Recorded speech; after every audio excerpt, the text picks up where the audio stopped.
علیکم ورحمۃ اللہ وبرکاتہ ان الحمد للہ والصلاة والسلام علی رسول اللہ اشہد ان لا الہ الا اللہ وحدہ لا شریک لہ واشہد ان محمدا عبدہ ورسولہ اما بعد۔ آج میں آپ کے سامنے نماز کی تعداد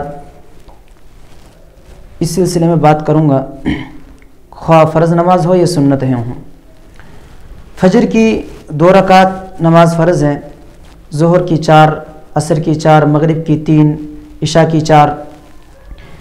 اگر یہ شخص مقیم ہے تو اس کے لیے کل 24 گھنٹے میں 5 وقت کی نماز فرض ہے، اور ان 5 وقتوں میں اس کو فرض نماز جو ادا کرنی ہے کل 17 رکعت اس کو پڑھنی ہے۔ اور اگر یہ شخص مقیم ہے تو 17 رکعت، اور اگر مسافر ہے تو اب یہ جو 4 رکعت والی نماز ہے ان 4 رکعت والی نماز کو 2 رکعت پڑھے گا، تو اس صورت میں اس کے اوپر کل 24 گھنٹے میں 11 رکعت فرض ہیں۔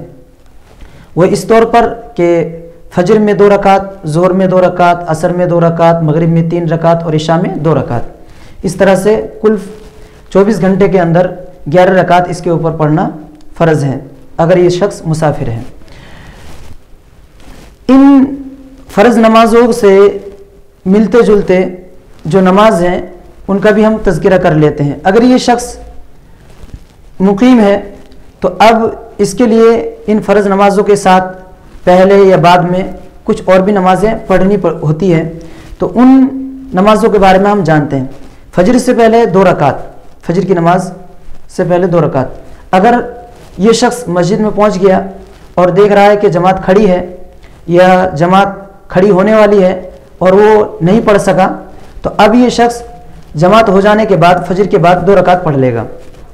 اسی طرح ظہر سے پہلے 4 رکعت بھی پڑھ سکتا ہے اور 2 رکعت بھی پڑھ سکتا ہے۔ ایسے ہی ظہر کے بعد 4 رکعت بھی پڑھ سکتا ہے اور 2 رکعت بھی پڑھ سکتا ہے۔ عصر سے پہلے اکٹھی 4 رکعت پڑھیں یا پھر 2 رکعت کر کے 2 دفعے میں 4 رکعت پڑھیں۔ اور مغرب سے پہلے ہلکی، یعنی اذان کے بعد اور مغرب سے پہلے ہلکی مختصر انداز میں 2 رکعت نماز پڑھ لیں، اور مغرب کے بعد 2 رکعت پڑھیں۔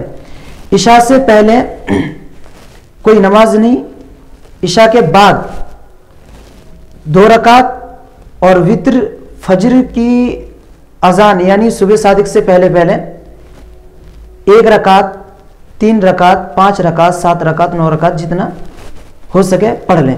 یہ یاد رہے کہ جب یہ وتر 3 رکعت یا 5 رکعت پڑھے گا تو صرف تشہد آخری رکعت ہی میں کرے گا۔